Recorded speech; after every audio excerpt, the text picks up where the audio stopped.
How do the online virtual classes differ from the personal classes? Boy, in a lot of ways. The first thing I would say is the pace of the class is so much better in the online class than it is in the person-to-person class.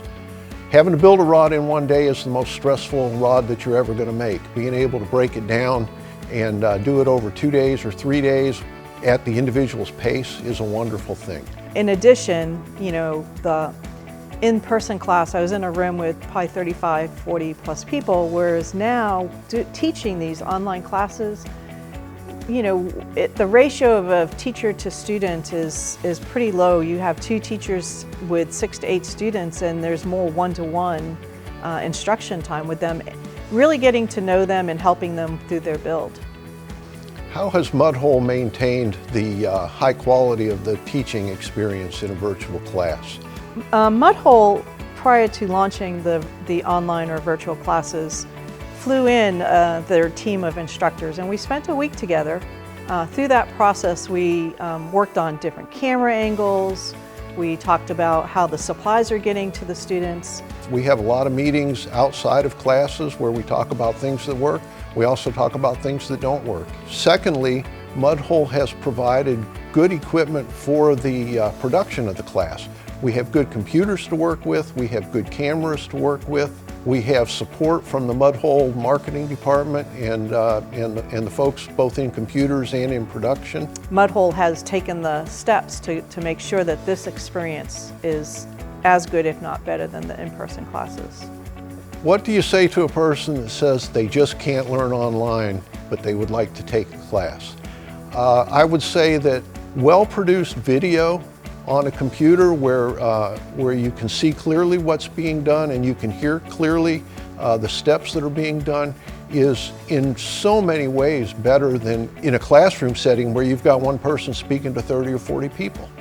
I've heard a lot of students say that they're just not capable of learning online. And personally, I can say from the experience of teaching the Mudhole virtual classes, online classes, that we've had the opposite effect. The Mudhole class puts together a very good video and audio presentation that is not like reading a manual or watching a homemade video. What would you say to a student that thinks they're not going to get the one-on-one instruction that they might get if they went to a person-to-person class? I think that you're going to get a lot more one-on-one instruction because in the in-person class, we've got a lot less people to keep up with. We can spend a lot more time with each individual if we need to. We have created breakout rooms so that if you're in a class and you need a little more attention with the instruction, we can put you in that breakout room. You'll be one-on-one with an instructor, and then you can come back in and join the group. What would you say to a student that is a little hesitant about taking an online class? Before I started teaching these classes, I'd say I'm right there with you, brother or sister, but I would highly encourage them to give it a try based on what I've seen, both in being able to teach it, in the quality of teaching, and in the results that we've gotten and the student feedback that we've gotten. If you're unsure about taking an online class, reach out to any of the Mudhole staff. Ask them what the experiences has been of the students that have taken it so far. As an instructor, I can tell you after teaching numerous classes so far, we haven't had anybody that hasn't had success in the process of building their rods. We have a follow-up session to those in-person classes where the students can come in and see demos afterwards, and they like that session as well. I think that Mudhole does a great job of their online classes.